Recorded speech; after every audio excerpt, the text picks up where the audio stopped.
Hi, I'm Kimberly. I'm Emily, and we're from the NEAT Project.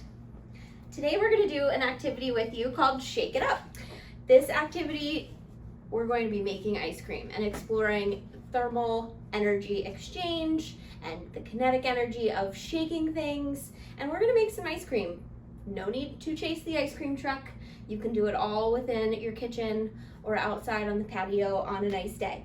This activity is brought to us courtesy of our friends at the Shell Summer Intern Program, and we're super happy to show it off and share it with you today.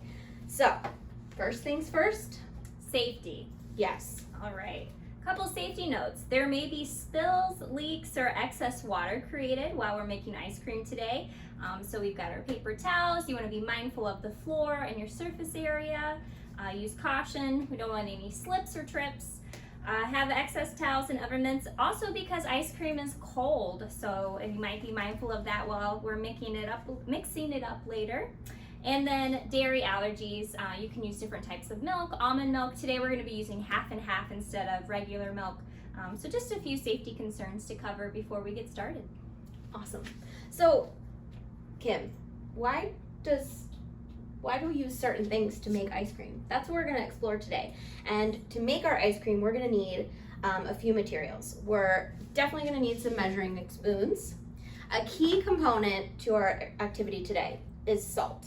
And we're going to talk a lot about salt and why we're using it today. Your ice cream is not going to taste salty, but it's very important for the activity. You're also going to need sugar because nobody likes to eat ice cream that doesn't have sugar in it. You might need some spoons so you can eat your ice cream. We're going to use vanilla as a flavoring today. We're going to make plain vanilla ice cream, but you could change up your flavorings once you get really good at making your ice cream. And we're going to use a milk product today. And like Kim said, you could substitute. We're going to use half and half because ice cream, what makes it taste good for most people is the fat. So we're going to have some fatty milk today, and we're going to make our ice cream with half and half. You could substitute skim milk, you could substitute 2%, you could substitute almond milk if you like, or cashew milk, or oat milk, or any of the milks. So those are the things that we're going to need today. Kim mentioned also having some oven mitts. Those are going to be handy because as you start shaking, we're going to change the freezing and melting point of our ice today and our ice cream. And so the oven mitts might help us to keep our fingers from getting a little too cold. So first things first, Ice too. oh yeah, we're also going to need this here, this big bag of ice. You're going to need about 4 to 5 cups of ice, so make sure your freezer is stocked and ready to go. So first thing, we're going to use plastic bags as well to make our ice cream. So I actually have 2 plastic bags, the smaller bag, and then I have a larger bag. You're going to need both sizes, and I would actually suggest that you use 2 smaller bags because that will come in handy to keep you from having any ice cream leaking as you're doing your shaking today. So, very first thing, we're going to make our ice cream mixture that's hopefully going to freeze in one of our small bags. So, first thing is Kim's going to go ahead and put half a cup of our milk in this plastic bag.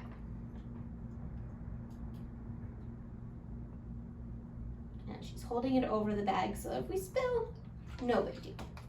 Okay, so we got our milk in there, and we're also going to combine it with a tablespoon of sugar. So I'm going to go ahead and get our sugar out of our box of sugar here and pour it right in the bag. And Kim's going to go ahead and add vanilla, and we need a 1/4 teaspoon of vanilla. While she's doing that, I'm kind of shaking the bag up a little bit to try and mix the sugar and the vanilla with the milk. Now, we don't want to get this bag too warm because we're going to try and freeze the contents. So I don't want to heat it up too much with my hands, but once we've got it all in there, I'm going to squeeze some of the air out and seal it shut. Then Kim's going to open up our second bag, and we're actually going to stick this bag inside that bag so that just in case things get a little shaky today, we're going to keep our ice cream mixture safe and secure. Okay? So we've got our bag of ice cream inside another bag. Now, next step is our large bag. So Kim, you want to tell them what we're going to do here? Yes, so now this is where you're going to use your measuring cup again. We need 1 cup actually gonna use 4 cups of ice. So I'm actually gonna take this big Oh, cup. you're using that one. Okay. Trying to find the 1 cup. And the ice is the one thing that you don't need to be super precise about today.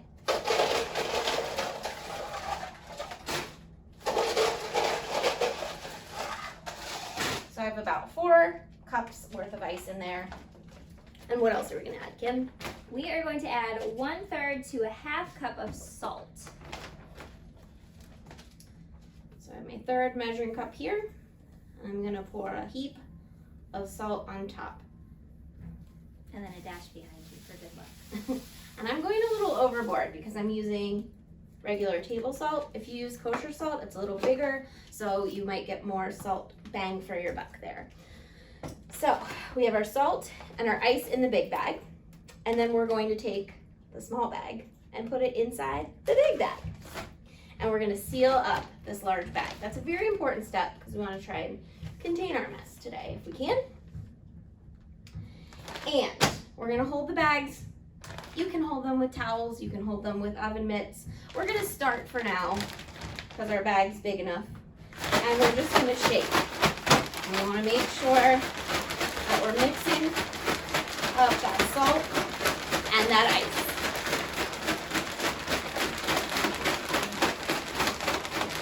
We're gonna shake for a while. We're gonna shake for 5 to 10 minutes. We're gonna shake Vigorously. a lot.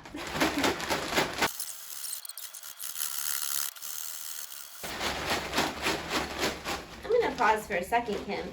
And what we're gonna do is we're gonna take a look. And what we're gonna see is that automatically we notice that the ice inside our bag is starting to melt. And we can tell that our bag has definitely started feeling a lot colder. And we can see that our ice cream mixture inside is starting to get a little thicker. We've still got a ways to go. If you find that your ice is melting too much, you can always add a little more ice and a little more salt.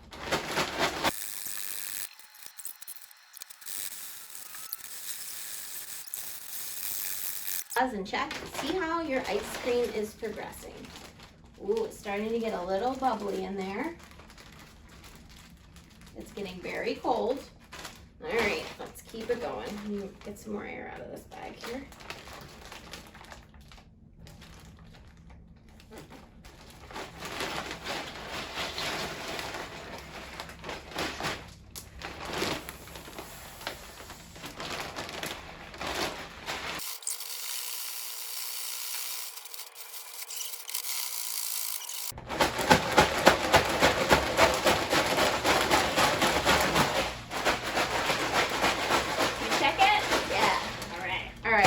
Shaken for about 10 minutes.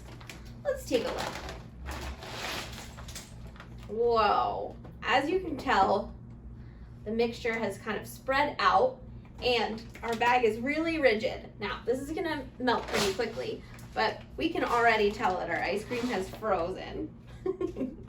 And what we can do is we can sort of scrape it out with our spoons and put it into a bowl. Make sure you wash your hands. Or, if you're just by yourself, you could always eat out of the bag. Since there's 2 of us, I feel like it makes sense to be a little more dignified today.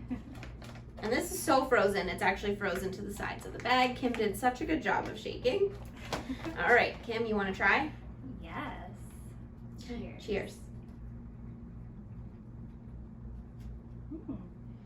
Vanilla is good. Pretty good.